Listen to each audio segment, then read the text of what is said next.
হে মাধব, একটা কথা জিজ্ঞেস করব। মানুষ যখন সবার জন্য করতে করতে অস্তিত্বটাই হারিয়ে ফেলে তখন সে কি করবে? হে পার্থ, নিশ্চিন্ত হও, এর উত্তর আমি তোমাকে দেব। যে অস্তিত্বটাই হারিয়ে ফেলে তখন সে কি করবে? যে মানুষটা সব থেকে বেশি শক্ত, যে সবার বিপদে পাহাড়ের মতো গিয়ে দাঁড়ায়। সবাই ধরে নেয় আমার কোনো কষ্ট নেই। তুমি আমার দিকে তাকাও মাধব, আমি এক বড় যোদ্ধা, আমি রক্ষাকর্তা, সবাই আমার কাছে আছে কিছু পাওয়ার আশায়। আমি সবার চোখের জল মোছার দায়িত্ব যার কাঁধে, সে নিজে কোথায় গিয়ে কাঁদবে? তুমি ঠিক প্রশ্নই করেছ।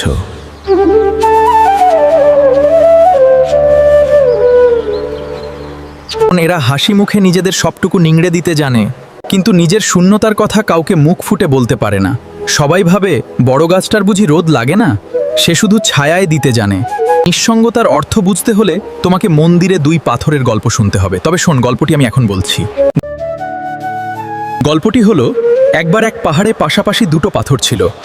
একদিন এক লোক এসে স্থাপন করবে বলে পাথর দুটোকে নিয়ে গেলেন। দুটি পাথরই নিয়ে গেলাম। প্রথম পাথরটি সুন্দর করে খোদাই করে মন্দিরের একদম উপরে লাগালাম, যেখানে সূর্যের আলো পেয়ে ঝলমল করবে, এবং দ্বিতীয় পাথরটিকে মাটির ভিতরে একটা গর্তের মধ্যে ঢুকিয়ে দিল, যেখানে ভিত স্থাপন হয়েছিল। সেইখানে কেউ দেখতেও পেত না।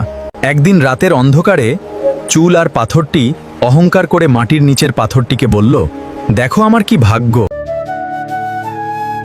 মাটির নিচে পাথরটি মৃদু হেসে বলল, ভাই, তুমি আজ এত উঁচুতে দাঁড়িয়ে আছো কার জন্য জানো? আমার জন্য। আমি তোমার সমস্ত ভাতটা বহন করেছি। যেদিন আমি ভার বহন করা ছেড়ে দেব না, সেদিন তুমি মুখ থুবড়ে মাটিতে পড়ে যাবে, বুঝলে? তাই অহংকার করো না। আমার আনন্দ মানুষের প্রশংসায় নয়, আমার আনন্দ এই মন্দিরটাকে বুক দিয়ে আগলে রাখার মতো। বুঝলে পার্থ, নিচের পাথরটি কিন্তু জানতো যে আসল মূল্য কার। তাই যখন ভূমিকম্প হলো, উড়ার পাথরটি ভেঙে নিচে একটুও টুকরো হয়ে গেল, কিন্তু ভিত্তি স্থাপনের পাথরটি একটুও নল না, সে পুরো মন্দিরটাকে রক্ষা করল। হে মাধব, ভিত্তিবস্তুরের পাথর হওয়া তো ভীষণ কষ্টের। সারা জীবন অন্ধকারে একা পড়ে থাকা, বুকের ওপর 1000 টন পাথর চেপে থাকা, ভেলে এত কষ্ট করে থাকা, অথচ কেউ ফিরেও দেখে না। এ ত্যাগের মূল্য কি?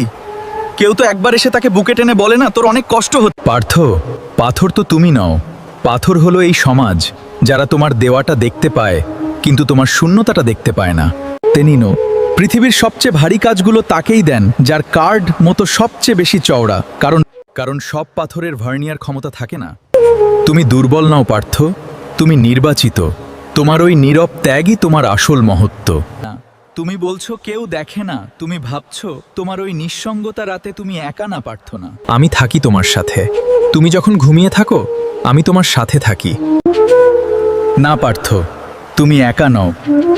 যখন তুমি ক্লান্ত, তোর মনে হয় পৃথিবীতে তোমার চোখের জল মোছানোর কেউ নেই, তখন আমি তোমার পাশে থাকি।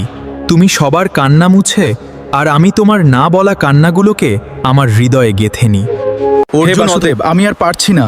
আমার মনে হচ্ছে আমি পালিয়ে যাই। এই অবিরত দিয়ে যাওয়ার কি কোনো শেষ নেই? না, শেষ আছে পার্থ, কিন্তু সেই শেষ তোমাকেই টানতে হবে। তুমি সবাইকে দিচ্ছ, দাও, কিন্তু তার বিনিময়ে কিছু চেয়েও না। আশা করা ছেড়ে দাও। কষ্ট হচ্ছে কারণ তুমি অবচেতন মনে ভাবছো আমি এত করলাম, এত দিলাম, তবুও কেউ আমার কথা ভাবলো না। তুমি যদি নেই প্রত্যাশার সুতো কেটে ফেলবে, সেদিন আর তোমার কোনো ক্লান্তি থাকবে না।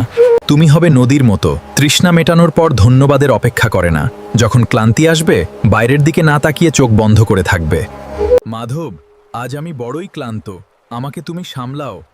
আমি কথা দিচ্ছি, তোমার আত্মার ভাঁড় আমি নিজের কাঁধে তুলে নেব। তুমি শুধু আমার উপর বিশ্বাস রেখো। তুমি এই জগতের ভিত্তিপ্রস্তর হতে পারো, কিন্তু তোমার ভিত্তিপ্রস্তরকে আমি কখনো খণ্ড হতে দেব না। আমি তোমার সাথে সব সময়তেই থাকব।